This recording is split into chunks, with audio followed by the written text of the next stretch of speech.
आज का थंबनेल आपने बिल्कुल सही पढ़ा। छोटे बजट के साथ एग्रो टूरिज्म स्टार्ट करना है तो क्या करें, तो ये जानने के लिए आज के इस पूरे वीडियो में बने रहिएगा।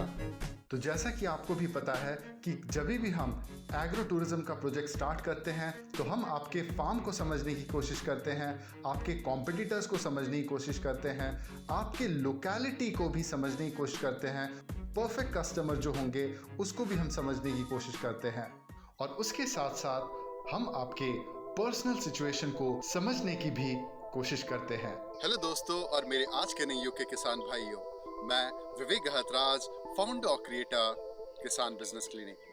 आज हम महाराष्ट्र नासिक से ऑलमोस्ट एक 30 किलोमीटर के दूरी पे आज सर के फार्म पे आए हैं। सर ऑलरेडी मेडिकल टूरिज्म, वहाँ पे वो जो हेल्थ टूरिज्म जिसको बोलते हैं, वो ऑलरेडी अपने फार्म पे चला रहे हैं। तो यहाँ पे कैसे करके ऑर्गेनिक एग्रो टूरिज्म को जोड़ते हुए 7 या 8 अलग तरीके से इनकम बढ़ाया जा सकता है, तो ये अपॉर्चुनिटी एक्सप्लोर करने के लिए आज सर ने हमें अपने नासिक सिटी से इतने दूर हमें बुलाया हुआ है अपने फार्म पे। तो ये 4 दिनों के विजिट के दौरान तो बहुत सारी क्रिटिकल चीज़ें हैं जो हमें भी जाननी ज़रूरी है और ऑब्वियसली जो आपको भी समझनी ज़रूरी है। तो ये चीज़ समझने के लिए आज मैं सर से बहुत ही स्ट्रेट फॉरवर्ड डायरेक्ट 1-to-1 बातचीत करूंगा। तो सर, वो कौन सा कारण था जिसके वजह से आपने मार्केट में इतना सर्वे किया एग्रो टूरिज्म सर्विस प्रोवाइडर के बाद, फिर फाइनली आपने हमें चूज किया ओवर अदर्स? तो वो कौन से कारण थे सर? नमस्कार, मैं जगमोहन सिंह वसंत सिंह परदेसी, गांव बोरखिंड, जिला नासिक, महाराष्ट्र। यहाँ पे सह्याद्री आरोग्यवर्धनम हेल्थ केयर सेंटर हम लोग चलाते हैं। तो मैंने काफ़ी एग्रो टूरिज्म के जो सलाहकार होते हैं, जो एग्रो टूरिज्म को डेवलपमेंट करा देते हैं, तो ऐसे काफ़ी लोगों से मैंने बात किया था। शायद 1 या 2 साल से मेरी काफ़ी लोगों से बात चल रही थी। काफ़ी मैं महाराष्ट्र के अलग अलग एग्रो टूरिज्म को विजिट मैंने किया है। मगर एक विवेक जी का एक वीडियो यूट्यूब पे मैंने देखा था, उसमें उन्होंने जो भी कुछ बातें रखी थी तो वो मुझे काफ़ी प्रभावित कर गई। और उनका जो उम्दा स्वभाव है और नया कुछ कर गुजरने की जो उनकी क्षमता है, उसमें से वो काफ़ी प्रभाव वाली बात रखते हैं और विषय को बहुत अच्छी तरह से समझाकर हमें बताते हैं कि जो अपॉर्चुनिटी है जो है वहाँ आपकी उपलब्धि क्या है। आपका उन्होंने पूरा सर्वे करके फिर मुझे काफ़ी अच्छी तरह से समझाया कि पहले फ़ोन कॉल पे ही हम लोगों की बात हुई, तो यहाँ का उपलब्धि क्या है, पूरा जानकारी उन्होंने हासिल किया और फिर यहाँ क्या कर सकते हैं हम लोग। ये इसके लिए कम से कम खर्चे में उन्होंने मुझे अच्छा एडवाइस किया कि आप यहाँ ऐसे ऐसे कर सकते हैं। और जो लीकेज है मेरा, जो भी कुछ मुझसे जो गलतियाँ हो रही थी, उसको अच्छी तरह से बताने का उन्होंने कोशिश किया और इनकम सोर्स कैसे बढ़ाया जाए पहले, उसके बारे में उन्होंने अच्छा मेरे को गाइडलाइन किया।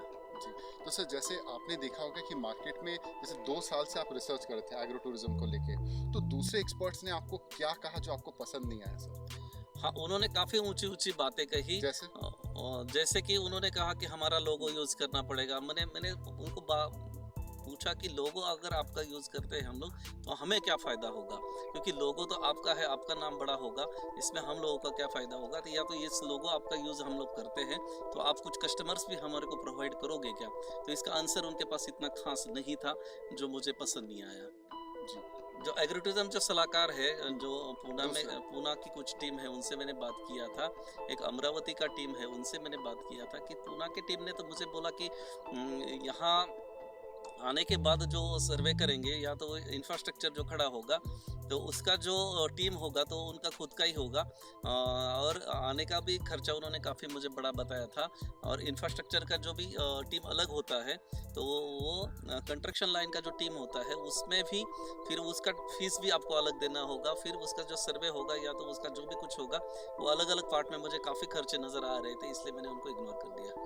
विवेक जी का मुझे ये खास लगा कि उन्होंने पहले ही मीटिंग में मुझे बहुत सारी पॉजिटिव बातें बताई कि मैं आकर ये समझाऊंगा, ये करूंगा, लीकेजेस आपके कहाँ हो रहे हैं ये बताऊंगा, और इनकम सोर्स बढ़ाने की जो बात है, तो इनकम सोर्स आपके किस तरह से बढ़ जाएंगे, जाके काफ़ी इंफ्रास्ट्रक्चर ना बनाने की ज़रूरत पड़े और आपका इनकम पहले शुरू हो जाए और आप इनकम कीजिए और फिर इंफ्रास्ट्रक्चर के लिए आपका पैसा रेडी हो जाएगा, फिर आप वहाँ पे डेवलपमेंट कीजिए। ये उन्होंने मुझे खास बात बताई। एग्जैक्टली यही चीज़ है जो हम सारे अपने व्यूअर्स को इंक्लूडिंग आपको भी ये बताना चाहते हैं कि हो सकता है कि आपके सपने बड़े हो, ठीक है, हो सकता है कि आपका 2-3 करोड़ रुपए लग जाए, 40-45 लाख हो जाए, बट आज की प्रेजेंट रियलिटी में भी हो सकता है कि आपके पास इतने पैसे ना हो। तो जब आपके पास इतने पैसे नहीं होंगे तो क्या इसका मतलब ये होगा कि आप अपने सपनों को मार डालोगे? ऑब्वियसली ये तो नहीं होना चाहिए ना। तो हो सकता है आपके पास अगर बड़े अमाउंट नहीं है तो छोटे अमाउंट से स्टार्ट कीजिए। छोटे अमाउंट से पहले पैसा कमाने का या इनकम सोर्स बढ़ाने का रास्ता खोलिए। जब पैसा आ जाएगा, आपके खुद के फाइनेंशियल बैकअप और उसका फाइनेंशियल कुशन जब तैयार हो जाए, क्योंकि देखिए क्या होता है, जब एग्रो टूरिज्म जो प्रोजेक्ट है वो रियल एस्टेट प्रोजेक्ट है, दैट मीन्स आपका उसमें सेटअप कैपिटल जाएगा, फिर वर्किंग कैपिटल जाएगा और maintenance capital time to time वो भी जाएगा आपके पास। तो ये सारी चीज़ों का जो तैयारी एक झटके में आप नहीं कर सकते। तो आपको छोटे छोटे तरीके से ही सही पर दसों दिशाओं से पॉजिटिव कैश फ्लो, पैसा मतलब आपके जेब में आने का रास्ता खोलना पड़ेगा। जब तक ये चीज़ आप नहीं खोलेंगे तब तक आप सपने के जो 10वें पायदान है उसको पहुंचने के लिए आपका पहला पायदान ही फिक्स नहीं हो पाएगा। तो मेरा आपसे ये रिक्वेस्ट है कि आप जिस स्टेज में भी हो सकता है आपके पास 4 से 5 लाख रुपए ही हो, ठीक है, पर उसके चलते आप सपनों को किल मत कीजिए। क्योंकि ऑब्वियसली अगर आपके पास 4 से 5 लाख है या 40 से 50 लाख है या 4 से 5 करोड़ रुपए भी है, हर एक स्टेज का अपना अपना बेनिफिट है और अपना अपना डिसएडवांटेज है। तो जहाँ पे डिसएडवांटेज है वहाँ पे थोड़ी मेहनत करनी पड़ेगी, थोड़ा पसीना बहाना पड़ेगा, बट अगर आप फिक्स्ड हो, अगर आप अपने सपने को लेके बस सपना नहीं देख रहे हो, उसको हकीकत में लाने का जुनून है, तो आप उसको कर गुजरोगे। आज नहीं तो 3 साल बाद सही, बट आपको मिलेगा जरूर, बट आपको मेहनत करती रहनी पड़ेगी। जो परसिस्टेंस जो बोलते हैं वो एकदम लगे रहना पड़ेगा, तभी जाके आपका जो जुनून है आपको हर वो सपने पूरे करने पे ये मदद करेगा। आपको लाइव एग्जांपल भी देता हूँ। वेस्ट बंगाल में एक सब्जी बेचने वाली जो औरत है, सब्जी बेचने वाला कितना कमाई होता है, घर भी गुजारा सही से नहीं होता है, तो वो सब्जी बेचने वाली जो औरत है उसने हॉस्पिटल खड़ा कर दिया। क्या समझ में आ रहा है? तो हॉस्पिटल जब खड़ा अगर वो कर सकती है सब्जी बेचते हुए, आप तो उससे काफी अच्छे स्टेज में हो।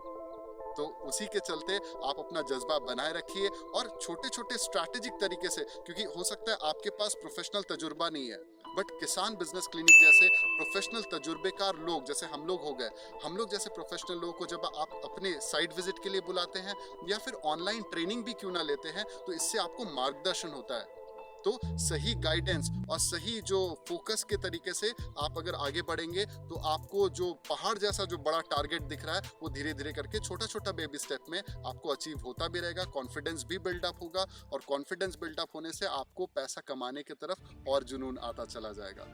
तो ये सारी चीज़ें आपको नॉर्मल जो एग्रो टूरिज्म के जो सेटअप करने वाले जो एक्सपर्ट है, जो घास बिछा देंगे, झाड़ लगवा देंगे, बैलगाड़ी दौड़वा देंगे, ये आपको वो एक्सपर्ट उतने अच्छे से गाइड नहीं कर पाएंगे जितना अच्छे से हम आपके खुद के पर्सनल सिचुएशन को देखते हुए आपको रिकमेंड करते हैं। तो आई होप आज का ये पूरा वीडियो आपको बहुत पसंद आया होगा। लाइक कीजिए, शेयर कीजिए और सब्सक्राइब कीजिए। और यस, आज का ये वीडियो अपने उन दोस्तों के साथ भी शेयर कीजिए जो रियली एग्रो टूरिज्म के बड़े सपने को अचीव तो करना चाहते हैं, उसको पाना तो चाहते हैं, बट उनको प्रोफेशनल लेवल का गाइडेंस देने वाला कोई नहीं है। तो उनके साथ आज का ये वीडियो शेयर कीजिए ही कीजिए। धन्यवाद।